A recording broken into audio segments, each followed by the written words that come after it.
Mentioned today with another video, and today guys what I have to bring for you is my 4th place deck profile from the Niagara regional. We did go back to back next weekend in Columbus. We're gonna get the 3-piece and we're doing so well with this deck list. This deck list is crazy. I literally didn't change a single card, but today we're gonna be going through all the different cards in here and talking about my matchups, what I would change, what I wouldn't change, and just things to think about moving forward, because now that we have Fire King in the meta, more people might be trying to experiment with that. We might see that a little bit more, so just different things to consider. But let's just hop right on into it, because a lot of this is still going to be very similar, but I do want to discuss quite a bit. So we have the 3 of the tier cash, 2 Rhino, and the standard counts. Once again, I am playing the Serpent, so I don't play the 3rd Rhino. I really don't believe you need the 3rd Rhino heart. I keep telling everyone that. You really don't want to see it in your opening hand most of the times. It's fine to see, but it's also better to search, and it's even better to just mill. This card is insane. The amount of times that just comes up for me is crazy because of the fact that you can go ahead and just reborn it for no reason. That is also very, very cool. There's been a lot of very specific instances where that's come up too. Because having the Serpent allows you to make the Bahamut really easy. For me, I turbo out Toad in this deck. Like, that's my main focus. A lot of people are not used to your opponent going 3rd summon into Bahamut Shark, 4th summon into Toad. So this card's very strong, and it's also just really good to chain block things in the graveyard. I'll never not play this card. The card is very, very good. Still no Diviner, just playing the typical count for the 4. Nothing really to talk about with that. Diviner is just a bad card in my opinion, at least right now. You don't need it because the deck already mills enough. I'm not trying to have my hands brick. Like, everything is so much of a variety, I would say, which is really solid. These cards are so absurd. Just playing with these now, it just feels crazy. There's so many times today that I was like, Imseti pitch Kelbeck, Imseti pitch Trivi Karma, talent draw into Imseti when there's Kelbeck in my hand. These cards are crazy. This card has multiple effects, which are also very crazy. It's also just a really good grind card because they have to deal with your planet, they have to deal with your Solic, they have to deal with your Kingsark, and they can't deal with everything. So there's a lot of times where if you are playing against even like a Runic deck, which I did today, there's just not enough to out everything, right? And then these cards being able to add back. One important thing though is Happy has to add back both cards, which is something that I did realize today when one of my cards got moved out of my grave. Definitely unfortunate, so something to keep in mind moving forward. If you're in a mirror match and need to like force a shuffler, you can do it with this, but at the same time, you can always just add back spells or traps to make sure that you can not get like Druis wormed out of a add back for 2, right? The other thing here too, 2 Mali, and then the 1 Destrudo. I've seen a lot of lists not playing Destrudo. I know a lot of people asked me a lot of questions in my last profile about why I only played these as 6s and then the 1 Garura. I don't really think that the deck is as Beatrice Turbo as people make it seem to be, because I've definitely put up a whole board with like SP, Toad, Baron with just standard combo and didn't even need the Beatrice. Which is a weird way of thinking about the deck, just because a lot of people are like die hard, you need to summon Beatrice. You really don't. Like, you have these cards now and they play enough pressure. This is really cool where you can just like pass with Imseti and you're happy. You don't need to commit more. If you want to put up the Happy with the Imseti is great. If you want to put up the Beatrice, you can always try to steal things out of your opponent's graveyard, which comes up quite often. This deck is by and large a utility deck, so I don't really think that you need to go Beatrice Turbo. That's what people are expecting, and that's why people aren't putting up Toad before 5 summons. So I think that's one thing where reevaluate the deck, look at what it can do, and then I encourage you to try it with a lot less bricks in your deck, because we're not playing Hellstrahl, we're not playing Heartbeat, we're not playing Shyama, we're not playing all these cards that just make your hands inherently worse, and that's something that I don't want to do. So I think this was a perfect ratio. Having the Destrudo in there, of course, is just so crazy. There's a lot of times where this just makes you Barons in really insane situations. Having a Hobness on your board and then you use this to target the Hobness, this goes down to a 4, use this and a 6 to go into your Baron. There's a lot of different ways this card just comes up. It's very, very strong. 1-1. I didn't end up cutting the Mothman. I realized that it still came up enough to where I wanted to play it.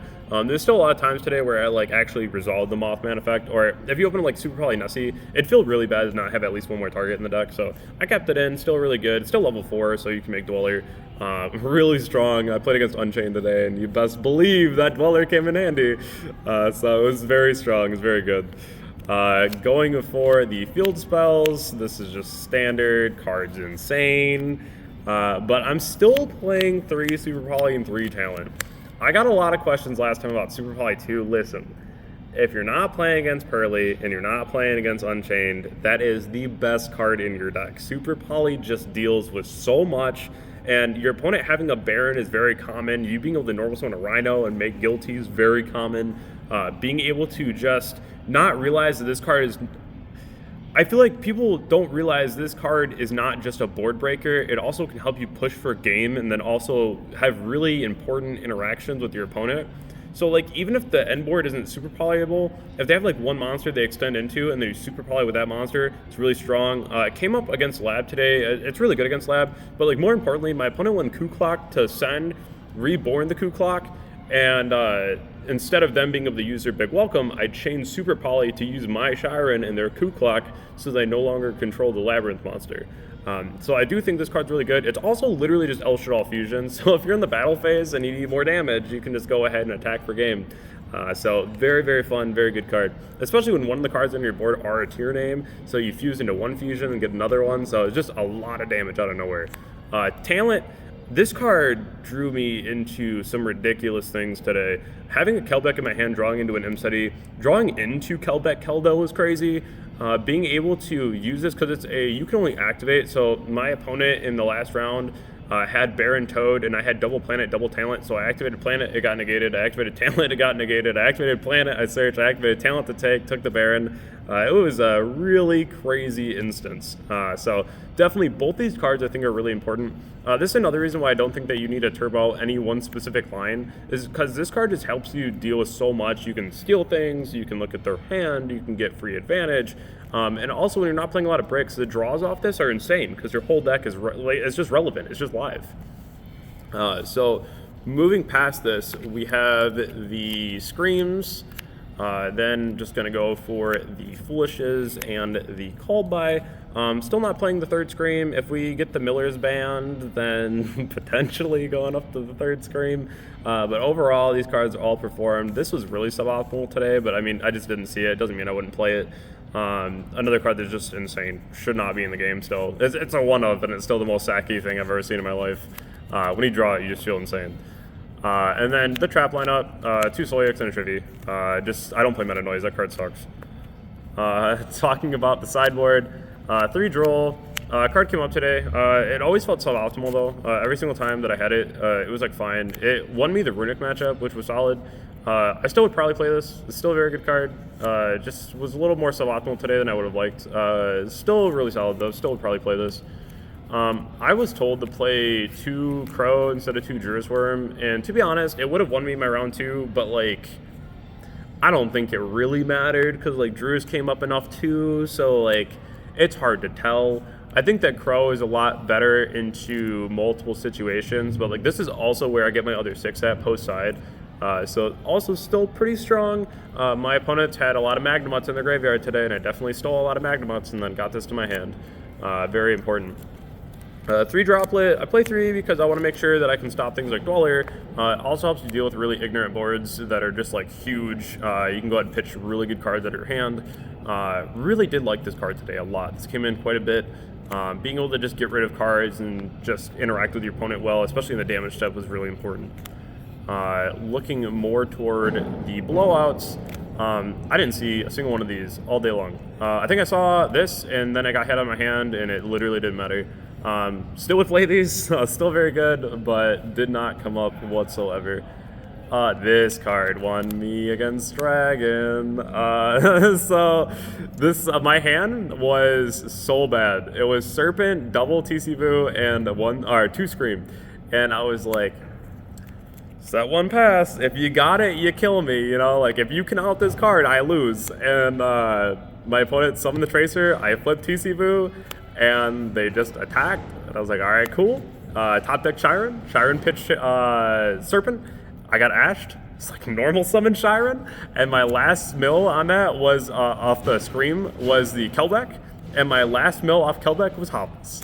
So very solid, really solid card. I did get Pinkertops on this afterward, and then I flipped the other one. So, you know, just striker things. It's where we all started playing this card, and now we're still playing this card. Then one Crime. Card's insane. I didn't actually see Crime one time today. I only recurred off of it one time, but that was it. Then the extra deck. We have our cool little tokens in Field Center. Mud Dragon, Garura, Drago, and Guilty Gearfried. This card came up today again. I don't play Draco. I think that card's awful now. Just huge hype for Vanadium, just died completely. But this card's absurd. Everything's a warrior. Baron's a warrior. SP's a warrior. They're random warriors in every deck. And then you have Rhinoheart. So normal Rhinoheart, super probably way. Very good card. It was really nice today when I super polyed with my Rhinoheart and I was able to go Rhinoheart, pitch the Solyuk out of my hand to add the Chiron. Very strong. But Guilty is still really strong. Double Kaleido. I keep getting asked how much this comes up in a day, and honestly, today it didn't come up at all. I summoned Kaleido maybe 2 times this whole event. I just didn't need it. I was focused heavy on my Baron, Beatrice, sometimes Toad, SP. I went for a lot more simplified game states. Still would run this at 2. Still would. If you're not going to run 2, run Barricade. Barricade's fine. It gets you free recursion in the end phase and also helps you pitch the millers. End of the day, I'm still running this at 2 because I still don't want to get in a position where I feel like I'm forced to have to like recur it, right? One Baron, just such an absurd card. This card, I've heard a lot of people talk about like wanting to ban an extract monster, whether it be like an Apollou's at the past or whatever else. I'm not saying ban Baron, but like if there was a card that was ever ban worthy, this card's absurd. Toad, Bahamut, just insane. These cards are so broken. The amount of times that I'll link both of these off, add back a tier cache, go into sprint, and then dump them early is too often. And that play is so underrated. It's so good. But I heavily recommend that if you haven't started doing that, to do that. It's very good.